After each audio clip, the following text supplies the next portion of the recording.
We move to question for oral answer. Question number 1, in the name of Dr. Russel Norman. Tēnā koe, Mr. Speaker.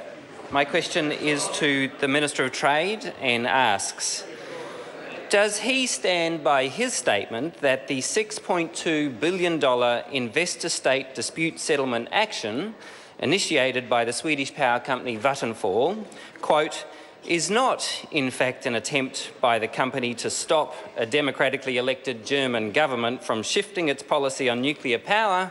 It is about the financial implications of that decision, end quote. If so, why? The Honourable Tim Grosser. Mr. Speaker, yes, because I have no new information that changes my understanding of the case. Supplementary. Supplementary question, Dr. Russel Norman. Thank you, Mr. Speaker. Does he believe that John Key would agree to implement any policy that would cost New Zealand taxpayers $6.2 billion as a result of the Trade Minister giving multinational companies the right to sue the New Zealand government, as is happening in Germany? The Honourable Tim Grosser. No. Supplementary. Supplementary question, Dr. Russel Norman. Thank you, Mr. Speaker. Therefore, does it not follow from his answer that the $6.2 billion case by Vattenfall in this case would put pressure on a democratically elected government not to make a decision such as phasing out nuclear power? The Honourable Tim Grosser. Mr. Speaker, this is stretching the limits of hypothetical questions to ludicrous extremes. We don't have a policy of wishing to encourage nuclear power, and the provisions that we would agree to would be quite different from the provisions in this agreement.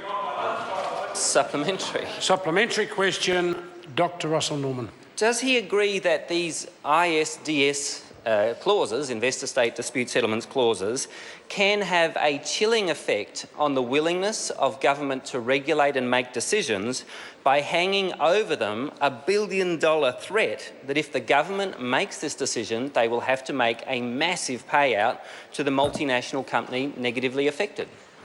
The Honourable Tim Mr. Grosser. Speaker, it may assist members if I explain that I've received advice from our international trade lawyers who, given their track record, are as good as anybody's in the world, that the agreements that are pursuant to the Energy Charter under which this case is proceeding are, in their view, old-fashioned, very poorly drafted, and not the type of provisions that they would recommend to any New Zealand government to adopt. Point of order.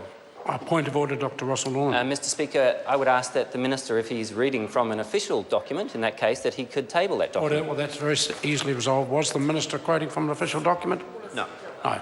Further supplementaries? Hearsay. Supplementary question, Dr. Russel Norman. Thank you, Mr. Speaker. Has the government done any analysis on the financial implications to the government from ISDS provisions in light of the statements from the Australian Productivity Commission just in June, where they said ISDS creates potentially large unfunded contingent liabilities which are dependent on decisions by international arbitration panels?